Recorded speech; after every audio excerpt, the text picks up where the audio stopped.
The Galactic Council had long prepared for the arrival. For millennia, they had monitored the outer arms, vast stretches of uncharted space where primitive species sometimes sparked, burned and faded before they ever reached the stars. The Council watched, cataloged, and when necessary, quietly quarantined worlds deemed too unstable. So when the observation probes detected the first coherent radio emissions from a blue-white world orbiting a yellow sun, the Council rejoiced. It had been 2,000 cycles since a new species reached technological maturity. The signal called itself human. The xenologists had debated endlessly about what kind of people these humans might be. Their transmissions, music, chatter, bursts of static and laughter suggested emotion, curiosity, even joy. There were wars, yes, but all young species warred. The consensus was that they were exuberant, volatile, but promising. A delegation was assembled, representatives from 12 species, a mix of scholars, diplomats, and empathic translators. They prepared a welcome in the orbit of the neutral world of Virella, an emerald world with oxygen-rich air and a mild, pleasant climate. When the first human vessel arrived, the counselors gathered in the Crystal Hall, glittering under Virella's twin suns. The ship was ugly. Brutal, angular, radiating heat and radiation like a dying star. Its hull was pitted and scarred, clearly armored rather than sculpted for beauty.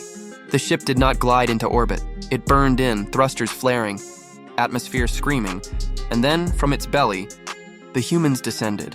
They wore hard suits, dull gray and matte, not the soft bioskins most species favored. The suits were armored, clearly meant for war. Counselor Varu of the Delicari shifted uneasily. Did they misunderstand the invitation? This is a peace summit. They must still be adjusting to the concept of interstellar diplomacy, murmured Scholar Hethra. Perhaps these suits are ceremonial? The lead human stepped forward. The helmet hissed open. The face beneath was pink-fleshed, weathered, eyes sharp and predatory. The human's mouth curled into what might have been a smile or a threat. Greetings, said the human, voice low and rough. We come on behalf of the United Terran Directorate. We thank you for your invitation.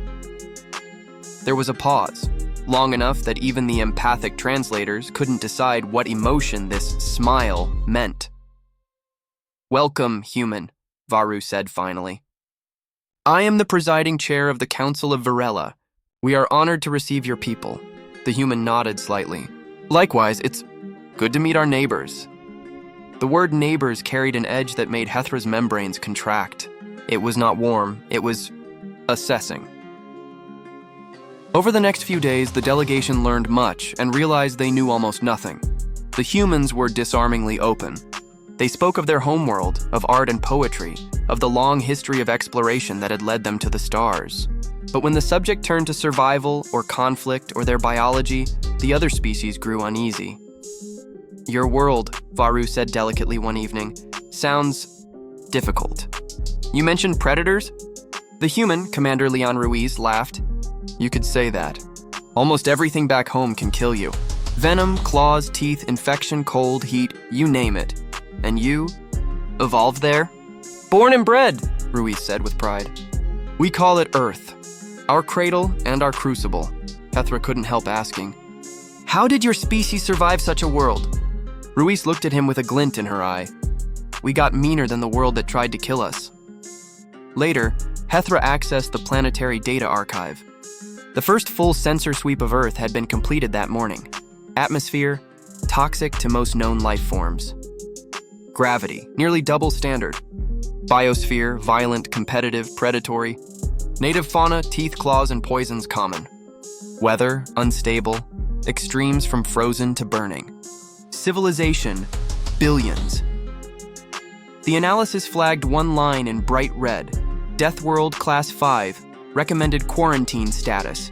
Hethra's frills trembled. They evolved there? The council debated furiously. Varu tried to remain calm, but panic spread through the chamber like wildfire.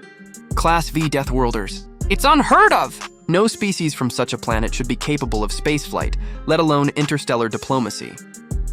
Perhaps the classification is wrong, suggested Ambassador Kurtal weakly. Perhaps the data is not wrong, Hethra interrupted. Their world is lethal. Their biology is tuned for survival under conditions that would kill any of us within minutes. Then they are not fit for council integration, hissed another. They are too dangerous. Varu's eyes shifted toward the viewing pane, where the human ship hung like a knife against the stars.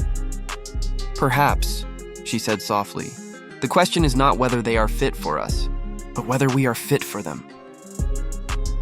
The next morning, the humans requested a joint military exercise.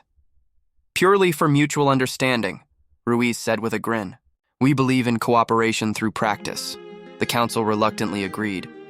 It was, after all, customary to share defensive techniques. They gathered at the training range, gravity adjusted, weapons neutralized, all safety protocols active. The humans arrived in full armor. The council forces were a mix of drones, energy shields, and telekinetic fields, elegant, efficient, precise. When the simulation began, the humans didn't move like diplomats. They moved like predators unleashed. They advanced under suppressive fire using cover, smoke, and tactics no one had seen before. When energy pulses hit them, their armor absorbed or deflected it. When their own weapons fired, projectiles, not plasma, the sheer kinetic violence shattered drones in seconds. Hethra watched in horror and fascination. The humans didn't fight like they wanted to win. They fought like they couldn't afford to lose. The simulation ended early. Varu rose, trembling. This was unnecessary, Ruiz tilted her head. Unnecessary? It was just training. We were holding back. Holding back? Ruiz's expression softened. Of course. You invited diplomats, not soldiers. She smiled that unsettling smile again. You should see what the soldiers can do. Whispers spread through the station, Deathworlders, monsters, survivors. No one could decide what humanity was, but everyone agreed they were not normal. They learned that humans could breathe air laced with toxins that would fell others in seconds, that they drank liquids that would corrode alien flesh, that they could function with broken bones, regrow skin after burns, even fight after losing blood volumes fatal to any other species. Their endurance bordered on madness, and yet they laughed. They told jokes, they sang. They spoke of friendship, of peace, of curiosity. They were kind in their way. It was disorienting. How could a creature of such violence also be capable of such warmth? The turning point came 3 days later. A pirate fleet, scavengers from the unaligned systems, detected the Council's presence and saw an opportunity. They dropped from warp above Virella, energy signatures flaring like the breath of dragons. The Council's defenses were minimal. They were diplomats, not warriors. Panic erupted. Ships scrambled. Messages jammed. The pirates demanded surrender, and then, before the Council could even respond, the human ship moved. It accelerated faster than the sensors could track, engines flaring white-hot. Its hull glowed as it dove straight toward the largest pirate cruiser. What are they doing? Varu gasped. They'll destroy themselves! Ruiz's voice came over the comms, calm and steady. Protect the delegates. We'll handle this. The human vessel didn't fire from range. It rammed. The impact was catastrophic. The pirate ship tore open like paper, explosions rippling through its decks. The human ship emerged from the fireball, armor scorched, weapons blazing. It turned its guns on the remaining fleet. Every shot was precise, deliberate. They fought not for conquest but protection. Within minutes, the pirates were dead or fleeing. The human ship limped back into orbit, venting plasma, half its systems ruined. Ruiz's face appeared on the holofeed. Helmet off, streaked with sweat and blood. She smiled faintly. Sorry about the mess, she said. You all right down there? Silence reigned in the council chamber. The Delicari chair rose slowly. You destroyed an entire fleet, Ruiz shrugged. They attacked you, with only one ship? Wasn't our first time being outnumbered. Varu looked at her, really looked at her. Why? Why what? Why risk your lives for us? Ruiz frowned. Because that's what you do when someone threatens your friends. The word friends hung in the air, heavy with meaning. In the days that followed, everything changed. The council no longer spoke of quarantine. They spoke of alliance. The humans were not tamed. They never would be. But they were loyal in a way few species could comprehend. Their ferocity was not born of hatred, but of love, of an instinct to protect what they cared for, no matter the cost. Hethra recorded the first formal classification of humanity for the Galactic Archives. Species: Homo sapiens. Origin: Earth. Classifier: Deathworld. Designation: Apex Adaptive. Cooperative Aggressive Behavioral Assessment: Highly social. Intensely protective. Capable of extreme violence when provoked. Displays empathy exceeding most known species. Potentially the most dangerous allies in the galaxy. He added one final note: personal and unofficial. Pray they remain our friends. Years later, at the celebration of the Alliance Charter, Ruiz stood beside Varu beneath the twin suns.